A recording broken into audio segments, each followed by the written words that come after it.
Graça e paz a todos. Escreve o salmista no Salmo 42. A minha alma anseia por Deus.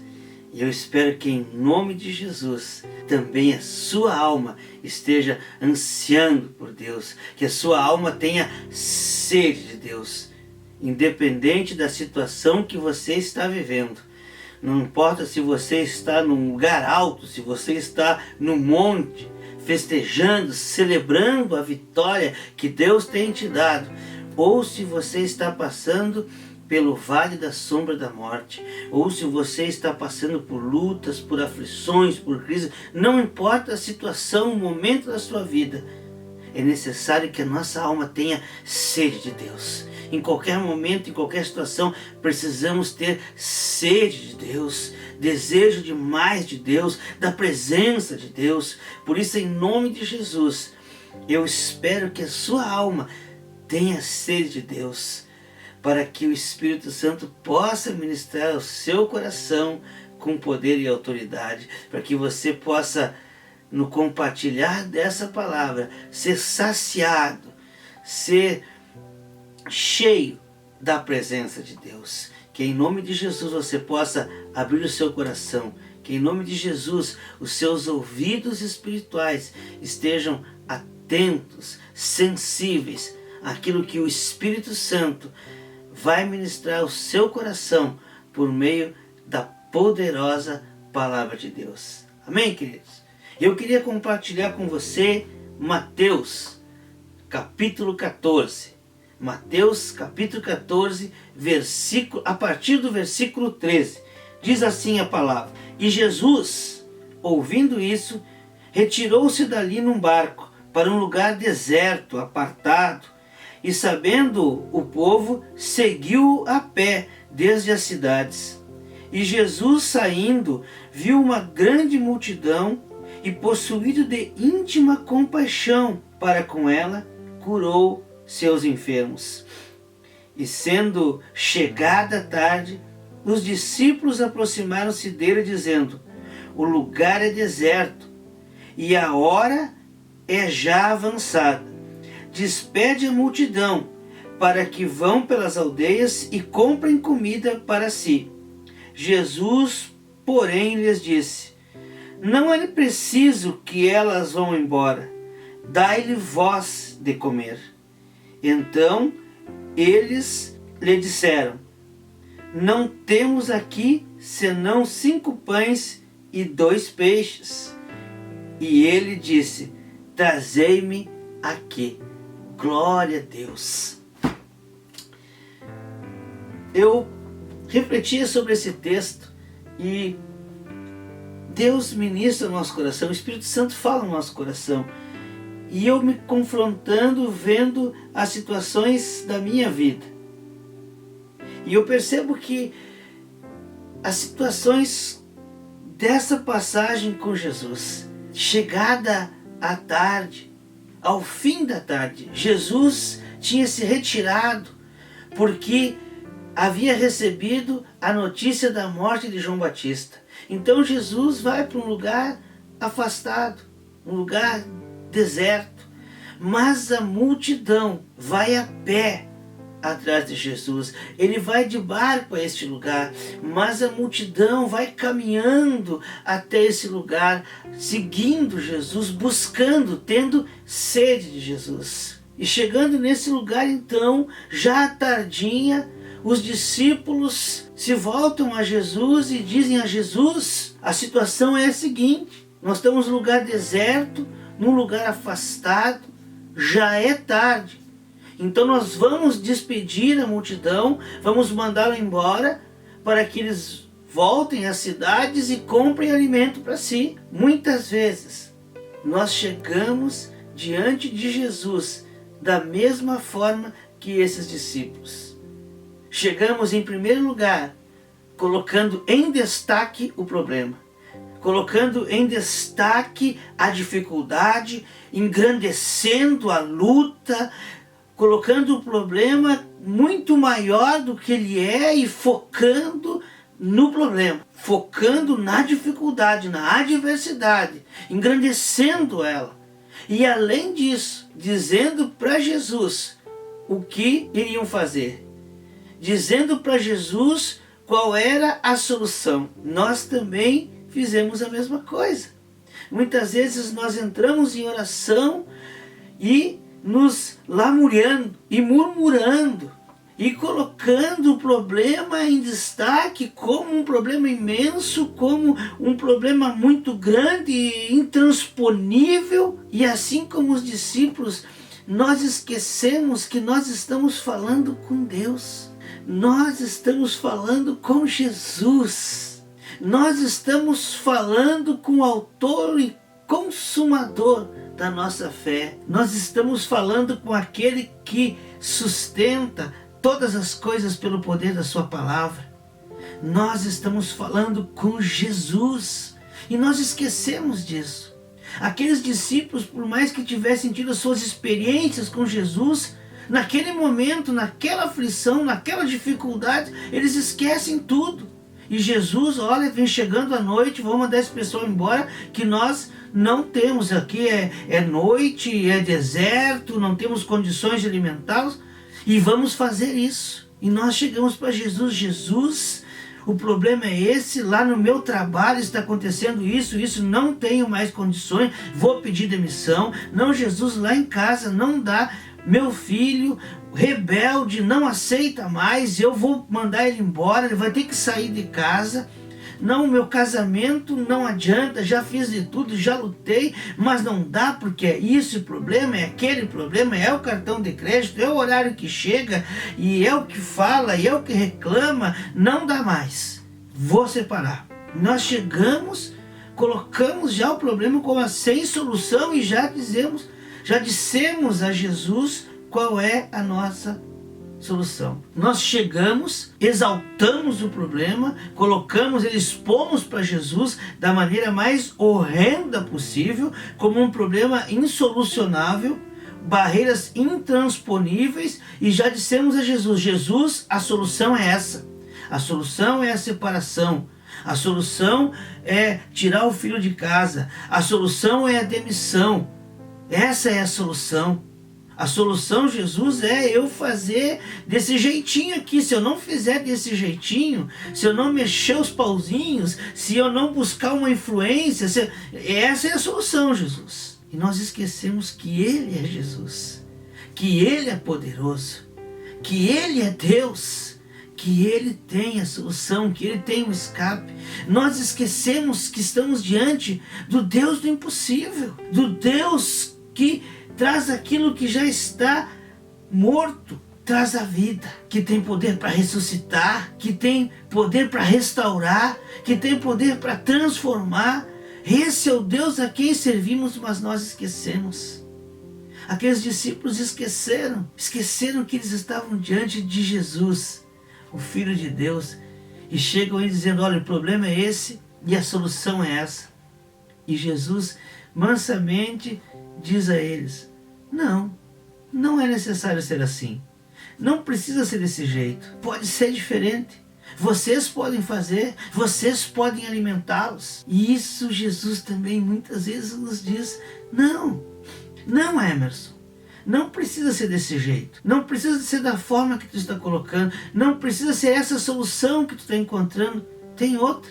Quer ver? Faz tu mesmo. Muda tu. Pensa. Vê o que tu pode fazer. É isso que Jesus diz aos seus discípulos. O que vocês podem fazer? Alimentem vocês. Deem um jeito. Então aqueles discípulos, assim como nós, quando Jesus fala conosco dessa forma, mas o que eu posso fazer? Aqueles discípulos então devem ter levado um choque. Mas como assim, Jesus? Se nós só temos 5 pães e 2 peixes. Era tudo que Jesus precisava ouvir. Jesus conhecia o problema. Jesus sabia do problema. Ele é Deus. Ele sabia a situação. Ele conhecia. O que ele precisava saber era o que os discípulos tinham a oferecer. Como os discípulos viam a situação. Se eles viam um problema intransponível ou se eles tinham alguma coisa para ajudar, alguma coisa para colocar diante de Deus. E quando os discípulos dizem então, nós temos apenas 5 pães e 2 peixes, os discípulos estão colocando diante de Jesus todos os recursos que eles tinham. E é assim que nós devemos fazer.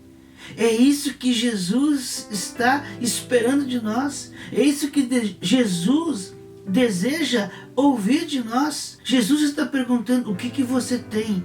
O que você pode oferecer? Como que você pode lutar? O que você tem para lutar, para enfrentar essa adversidade? É isso que Jesus deseja saber. Ele conhece o problema. Você não precisa engrandecer o problema, não precisa enaltecer o problema. Jesus sabe muito bem, e Ele sabe que Ele é maior que o seu problema. Nós precisamos saber e crer que maior é aquele que está em nós do que aquele que está no mundo. E é isso que Jesus deseja ouvir. O que você tem? O que você tem para tentar resolver o seu problema no casamento? O que você tem a oferecer para tentar solucionar o problema do seu filho? O que você tem a oferecer para lutar no serviço? O que você tem a oferecer? Quais são as suas condições? O que você tem? Talvez você possa colocar diante de Deus: Deus, eu posso perdoar. Deus, eu posso dar mais uma oportunidade. Não, Deus, eu posso me calar. Deus, eu posso falar, eu posso levar uma palavra. Não, Deus, eu posso dar mais do meu tempo. Eu posso passar mais do meu tempo com meu filho. Eu posso dar mais atenção à minha esposa. Eu posso valorizar mais o meu marido. Como família, nós podemos estar mais juntos. No trabalho, eu posso ter mais paciência, eu posso dar mais ouvido à opinião dos outros. Não, eu posso ser mais submisso ao meu patrão e fazer conforme ele quer. Eu sempre tenho algo mais a oferecer, eu sempre tenho algo a oferecer diante das crises. Deus nos capacitou, Deus colocou algo em nós e nós sempre temos recursos. E se você disser: olha, não tenho mais nada, eu já fiz o possível pelo meu casamento, eu já fiz o possível pelos meus filhos, eu já fiz o possível no meu trabalho, não dá mais. Ainda assim você pode colocar: Deus, eu posso orar mais. Deus, eu posso buscar mais a tua presença. Deus, a única coisa que eu tenho, Senhor, é a oração. A única coisa que eu tenho é o Senhor. Você compreende? É só isso que Jesus precisa ouvir. É isso que Deus deseja ouvir em oração. É isso que você precisa colocar diante de Deus. Não enalteça o problema. Muito menos diga a Deus o que deve ser feito. Muito menos diga a Deus: olha, é isso que tem que ser feito. É assim que vamos fazer. Desse jeito, Jesus então cruza os braços. Bom, se você já tem a solução, se você já sabe como resolver o problema. Mas Deus poderia ter agido assim, mas Jesus não agiu assim. Jesus pacientemente pergunta aos discípulos: o que vocês vão fazer? Eles não vão embora, eles não precisam ir embora. Não precisa ser dessa forma, não precisa ser do seu jeito. Pensa mais um pouco, o que vocês podem fazer? E eles então colocam diante de Jesus o que eles têm. Jesus está com os ouvidos atentos para ouvir o que você tem. Porque uma vez que você coloca diante de Deus, uma vez que você coloca diante do Senhor as suas condições, você abre o seu coração diante de Deus. Você diz a Ele: olha, Senhor, o que eu tenho é isso, não há nada diante do problema. Eu tenho 5 pães e 2 peixes. Senhor, eu tenho a minha oração. Senhor, eu tenho a tua palavra, Senhor. O que Jesus responde aos discípulos? Tragam a mim. Tragam a mim. Ele sabia o que iria fazer.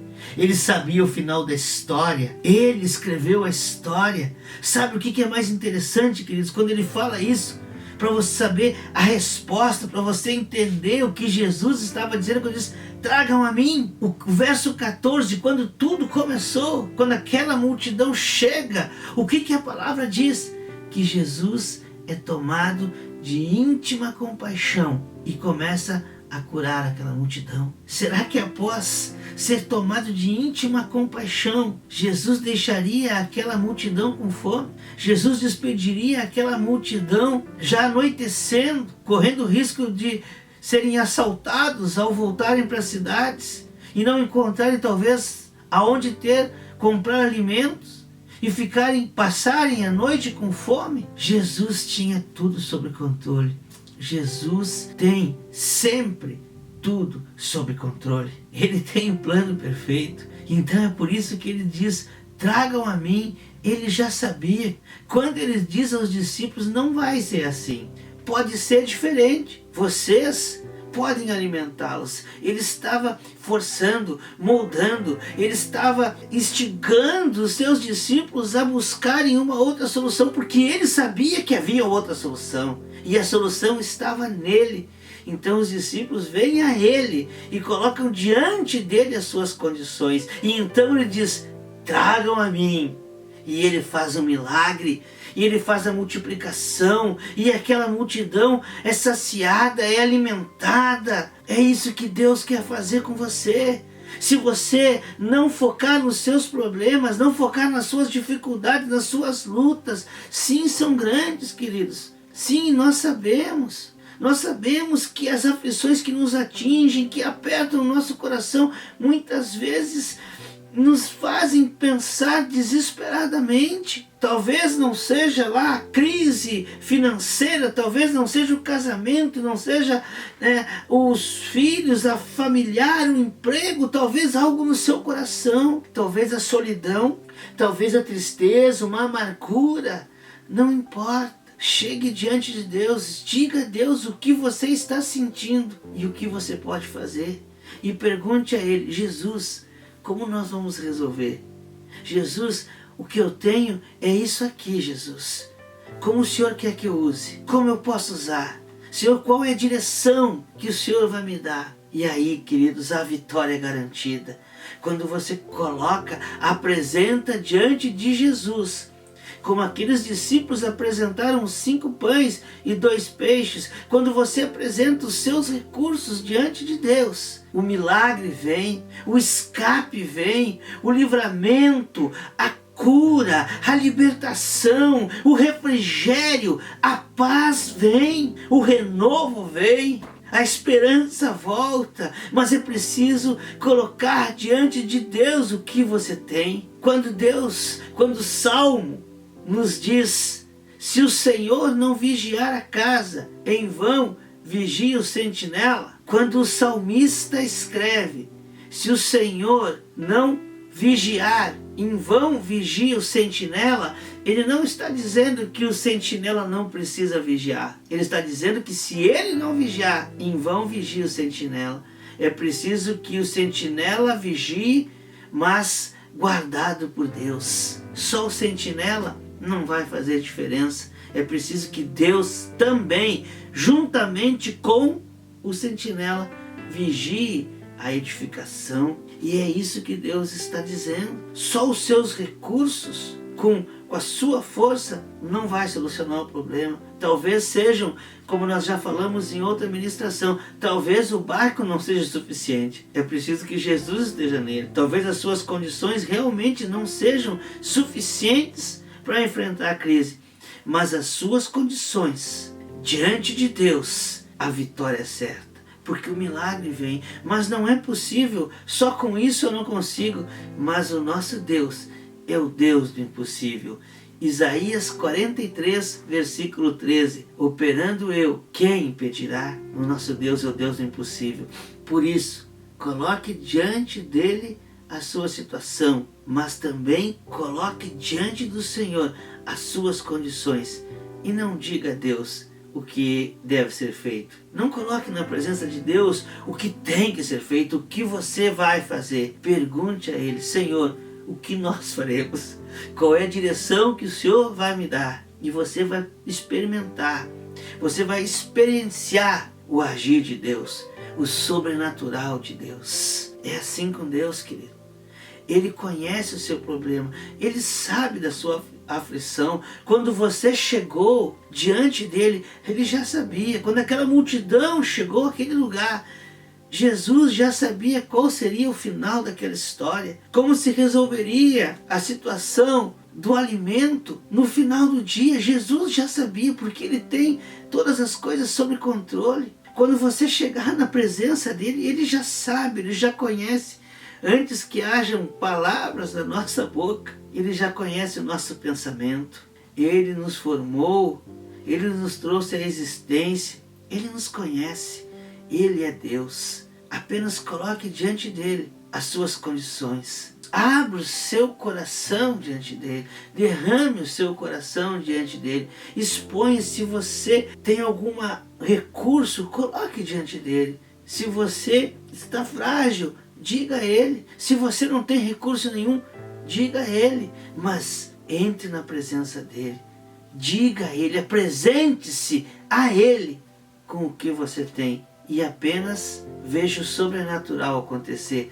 Porque ele tem o controle da situação. Quando você chegou à presença dele, ele já foi movido de íntima compaixão e começou a te curar. E aquele que começou a boa obra em vós, ele é fiel para completá-la até o dia do Senhor. Que em nome de Jesus essa palavra possa ter tocado o teu coração, mas continue com seus ouvidos espirituais atentos, porque o Espírito ainda vai continuar ministrando. O Espírito Santo ainda vai continuar ministrando ao teu coração. E que essa palavra possa produzir frutos. E que essa palavra venha a levar a sua vida a uma posição diferente diante de Deus. Não enaltecendo, não engrandecendo mais o seu problema, mas sim reconhecendo a grandeza do Deus que você serve. Do Deus do impossível, do Deus que tudo pode. Coloque-se diante de Deus e ofereça a Ele os seus recursos. Então você verá o milagre chegar. Que Deus te abençoe, que Deus possa ter falado ao teu coração e que essa palavra venha a frutificar na sua vida. Em nome de Jesus, que Deus nos abençoe.